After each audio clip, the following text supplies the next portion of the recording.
ஏன் முழுக்காதங்க கூட்டத்துக்காரருக்கு அந்த இந்த பக்கம் மட்டும் அந்த வேலையை கொடுத்தாங்க? அந்த பக்கம் எல்லா கூட்டத்துக்காரரும் பண்ணுவாங்க. உங்களுக்கு தெரியுங்களா? அந்த பக்கம் காவிரிக்கு கிழக்க எல்லா கூட்டத்துக்காரும் எழுதி பண்ணிக்கலாம். அவங்கவுங்க இப்ப இங்க மாதிரி கூட இல்லைங்க. அங்க எப்படின்னா ஒட்டுக்கா ஒரு 50 குடும்பம் 100 குடும்பம் சேர்ந்து 100 குடும்பம் சேர்ந்து தலைக்கு 50,000 40,000 அப்படின்னு சொல்லி 2 நாள் எல்லாரும் ஒட்டுக்கா சேர்ந்து எழுதிகள் பண்ணிடுவாங்க. ஆனா இந்த பக்கம் அப்படி இல்லை. ஏன் உங்களுக்கு அந்த வாய்ப்பு கிடைச்சது?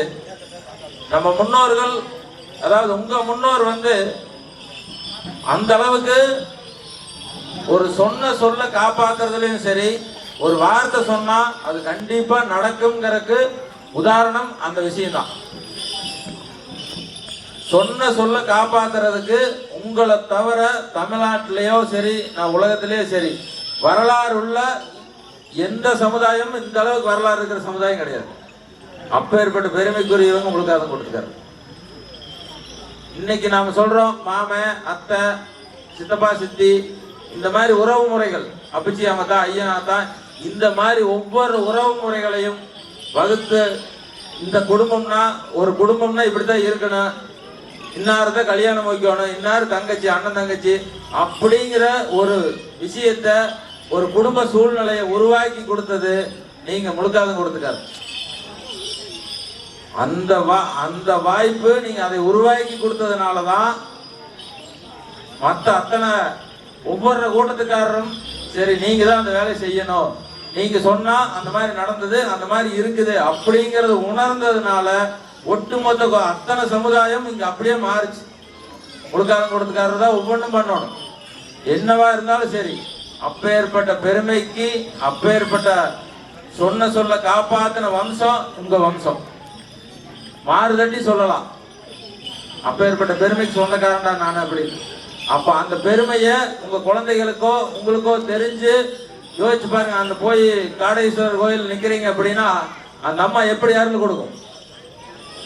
அந்த அம்மா உங்க கூட எப்படி இருக்கும்? அப்போ நம்ம வரலாறு மிக மிக முக்கியம். ஏன் நம்மளுக்கு தண்ணி சுத்தி போட்டாலும் சரி, அதாவது காலி எடுத்து கொடுக்கறதுக்கு ஒவ்வொன்றுக்கும் நம்மளுக்கு கொடுத்தாங்க அப்படின்னா இதுதான் அந்த காரணம். தயவு செஞ்சு இனிமேல்னாலும் இதை சொல்லி வளர்த்துங்க. யாராச்சும் கேட்டா முழுக்காதன்னா முழுக்காது கிடையாது, முழுக்காட்டுதலுக்கு அரசன் நானு. அதே மாதிரி அத்தனை உறவு முறைக்கு உருவாக்கின தந்தை நான் அப்படிங்கிற பெருமையோட சொல்லி பழகுங்க. நீங்க சொல்றதை வச்சுதான் உங்க அடுத்த தலைமுறை அதை சொல்லி வளர்க்கும். அப்போ அடுத்த தலைமுறை நல்லா இருக்கணும், இதே சமுதாயம், இதே பற்று, நாளைக்கு குலதெய்வ கோயிலுக்கு போகணும், இந்த மகாலயம் கோயிலுக்கு அடுத்த கும்பாபிஷேகம் நடத்தணும், அப்ப நம்ம குழந்தைகள் இதே மாதிரி வேலை செய்யணும் அப்படின்னா இன்னைக்கு அந்த உறவு முறையை சொல்லி வளர்த்துனீங்கன்னா மட்டும்தான் அடுத்த தலைமுறை அதை நோக்கி பயணிக்கும். இல்லைன்னா அந்த தலைமுறை இன்னைக்கு மாதிரியே சினிமா பார்த்துட்டு, சினிமா நடிகர் பின்னாடியுமே கிரிக்கெட்டு என்னென்ன சந்தோஷமா இங்க இருக்குதோ அதை மட்டும் அனுபவிச்சுட்டு, ஒரு கஷ்டம்னா என்னால எதுவும் பண்ண முடியாது அப்படின்னு விலகி நிக்கிற இடத்துல போய் நிற்கும். அப்போ நம்ம பையன்